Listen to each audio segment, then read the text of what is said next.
Hey everyone, welcome back to another video. Piers Morgan is at it again. Every single interview that I have seen where Piers has brought up Tommy Robinson, more lies seem to come out of Piers's mouth. And his recent one, he had Dr. Saad on his podcast. And Dr. Gad, I happen to really enjoy watching because he is a common sense man. He is able to articulate himself in a way that makes a lot of sense. And he's also a very humble man. I don't think I've ever seen him really get angry during a debate of sorts. He's just someone that is able to navigate certain conversations and enable like the destruction of a person's argument pretty quickly. And he did that with Piers Morgan. It was a very constructive conversation, and who knows what is going to happen with Piers Morgan after this discussion he had with Dr. Gad Saad. But nevertheless, it seems like Piers utterly can't stand Tommy Robinson's guts because, according to Piers, the same talking points of he assaulted a police officer, which he didn't. The police officer was off duty. He didn't say that he was a police officer, and certain things actually went down there. He's saying he's made the Syrian boy's life a living hell with apparently Tommy Robinson's lies, even though the Syrian boy was a menace to society, and Tommy wasn't making the Syrian boy's life hard at all.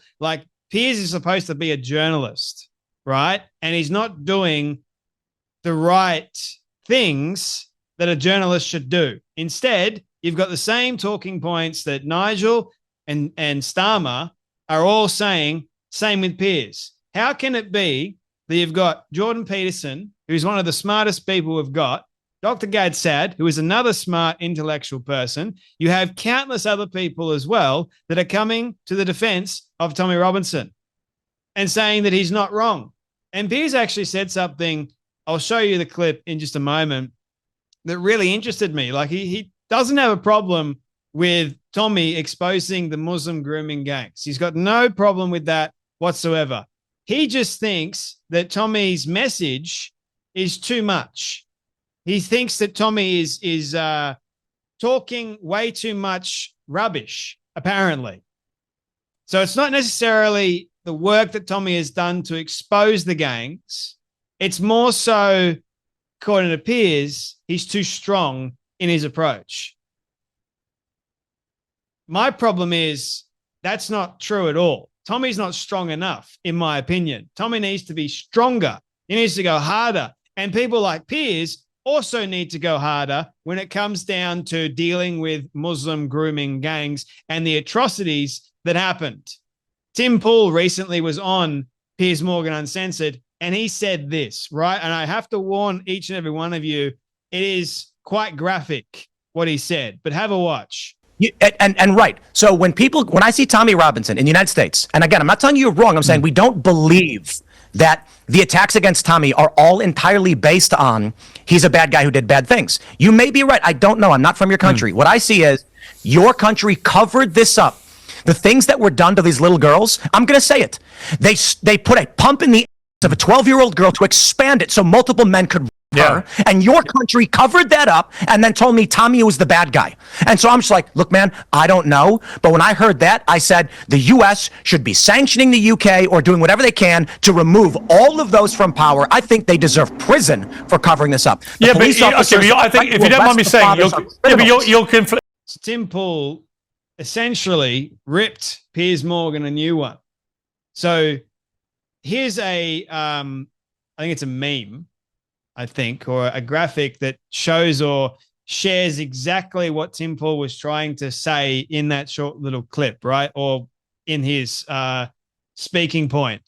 He goes, this exactly exemplifies my point better than I did. So Piers Morgan, the guy exposing the R-word gangs, is a bad guy.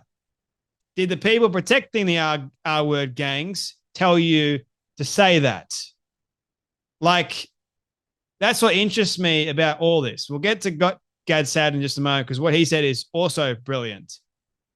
You can't trust the mainstream media. You can't trust the government. And if it's anything to look at all this nonsense, you look at a national inquiry, right? That was going to happen. Not anymore, because Labor, Starmer, saying that Tommy exposing this is wrong. He shouldn't be. So why isn't Starmer actually doing the inquiry? Because so many people are complicit. So many people are guilty of the cover-up and they want to protect them. But the one that actually is doing the right thing, he's labeled now as a bad person for exposing the lies and exposing the truth. The corruption that I'm seeing is just next level. And they want to label Tommy as Islamophobic. That's Piers Morgan's favorite word, even though the man doesn't even know what the hell it means. Tommy went on Good Morning Britain not that long ago with Piers Morgan. He held up the Quran and Piers did not like it, saying, put that book down. You can't do that. You can't say that. Why the hell not? Why not? It wasn't being Islamophobic. He wasn't saying anything really that wasn't already in the Quran. Their very book says the things that Piers goes, that's Islamophobic. That's insane to me. That is not, for me at least, proper journalism. That to me, you've got a bias against somebody that you hate his guts on for doing the right thing. And the British public love him. You can't stand it. Jordan Peterson likes him. Gad Saad likes him. So many people like Tommy. But yet you don't. Because he pretty much humiliated you on live TV and you didn't like it. So you've held a grudge ever since. And that's not why you're on his side anymore. So here's what Piers Morgan says to Gad Saad about Tommy Robinson, which is utter lies. And listen to how Gad Saad responds. If you look at the number of mass shootings in America in the last 30 years, they're almost exclusively perpetrated by deranged young white men. So does that mean that we should, by the same logic, say, well, there's all these terrible mass shootings going on. They're all being committed by the same type of profile of person. Therefore, all young white men in America have to be treated with deep suspicion, which is what Tommy Robinson that's where his logic takes you. That's why I have a problem with the Tommy Robinsons of this world. It's not his message and banging the drum about the rape gang scandal. He's been absolutely right about that. It's just he's such a flawed messenger for all sorts of other reasons. And the reason that's problematic is because he gets used by people who are trying to avoid accountability because they say, well, look at this guy, the one who's shouting loudest about us. Look at him. He's a convicted football thug. He beats up policemen and gets convicted for it. He's a mortgage fraudster. He's a passport faker. He's committed contempt of court 3 times. He's nearly wrecked trials involving the rape gang scandals. He's made a Syrian refugee boy's life utter hell with his lies. That's why he's now in prison, and so on. In other words, by demonizing the messenger, those who should be held to account are able to hide behind Tommy Robinson being the flag bearer for all this. I think that is a problem. Look, Tommy Robinson has some issues in his past. I don't know all of them, although I've had a chance to have long conversations with him. He's even come to visit me in Montreal. He never, in my presence, said anything that struck me as bigoted or racist. So I'm not here to defend Tommy Robinson. Christopher Hitchens, whom I'm sure you know well, he's a compatriot British. Excuse me? I employed him when I was editor of the Daily Mirror. And you know, when I employed him, I know what you're about to say to me about what he said about Islamophobia. Before you say it, and you're right to say it, I would point out I hired him during the Iraq War because he supported that war and the paper opposed it before, during and after. And I thought it was important to have a voice in the paper up against John Pilger, actually, quite often, who was obviously viscerally against the war. But I let Hitchens run riot. Even though I thought he was completely wrong, and even though I look back on it now and I'm convinced he was completely wrong. So Hitchens wasn't always right before you say to me what he said about Islamophobia, which you're about to do. Well, I mean, yes, I can make the point about what he said about Islamophobia, but the point that I was going to make is that Christopher Hitchens is, and I think you'll probably agree with this, one of the most eloquent speakers that we will have ever seen, yes. Right? He has a beautiful British accent. He speaks with a beautiful vocabulary, as does Douglas Murray. So they may say things that are, in terms of their content, absolutely indistinguishable from anything that Tommy Robinson says. But Tommy Robinson's style, his accent, is one that serves as an aesthetic injury to the people who carry the progressive lisp. And therefore, people react to Tommy Robinson because of his style of delivery. Elon Musk, whom who's, as you know, is a good friend of mine, has a direct way of speaking that is not as eloquent as Christopher Hitchens. That doesn't in any way imply that what he is saying is not veridical. So we have to differentiate between the substance and the content. I don't Tommy disagree. Robinson. I've always said that actually about Donald Trump. Same thing, that the rhetoric often bears little relation to what he actually does. So Piers' argument is that Tommy Robinson is a flawed messenger. He's a flawed messenger because of all these scandalous accusations that have been brought to Tommy Robinson. Oh, he's a scandalous football guy that was convicted of attacking a police officer that was off duty and didn't identify himself that he was a police officer, and certain things transpired in the pub. Tommy himself has spoken about it, of what actually happened. So you're going to say, oh, because of that, people that need accountability are just using him and he's a flawed messenger. Well, how about all these other politicians, Piers? Look at them. Look at their track history. Look at all the things that they've done. Like, if you're going to use that argument, which is a ridiculous argument, if you ask me, you can't use Tommy Robinson and some of the things that he has said in the past or some of the things he's done in the past and then discredit all of the brilliant work that he's done with the exposing of the R-word gangs, Muslim grooming gangs. You can't discredit any of his work and say that he's a flawed messenger.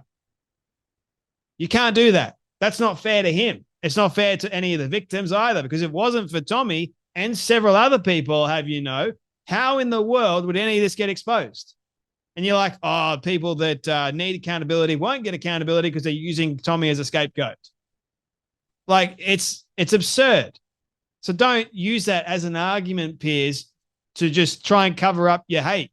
It doesn't work like that. Certain people are reacting to Tommy Robinson because of his style of delivery, like Piers Morgan. It's not eloquent enough for Piers Morgan. And Piers won't put Tommy Robinson on his show, and Dr. Saad is 100% right about this. He'll put on people like Muhammad Hijab, who is just, in my opinion, way worse. Way worse. He'll put someone like him on because apparently his speech, the way he articulates himself, according to Piers, is way better than Tommy. So even though Muhammad Hijab actually defends the Muslim grooming gangs, let that sink in for a moment. So yes, Douglas Murray has come out and defended Tommy Robinson, who's a very eloquent speaker. You have all these people that are defending Tommy that are eloquent speakers, they're very smart people as well. But you have someone that is just being an utter dingbat at the moment to this situation because he's got a bee in his bonnet towards Tommy. And what Gad said was true. I think he's looked at the entire situation and realized the actual, he's figured Piers out. And I think that was like a subtle slam to Piers Morgan. Wake the hell up. It's not just about how someone articulates themselves. It'd be like me going on Piers Morgan in my Aussie accent. You may not like how I articulate things, but I'm going to say it how it is. I'm going to say it how I see it. I may not have the Queen's posh English, but I say things how they are. That's exactly how Tommy does. Says it how it is. People love that. They resonate with that. More so than people like politicians that just pretty much fluff your ass. Like, oh, this is great. Great, you know? I don't trust them at all. They sound great, but in reality, they're terrible. They're lying. Just like Piers. Anyway, that's enough from me. You guys take care. Be blessed, and I'll see you all in the next video.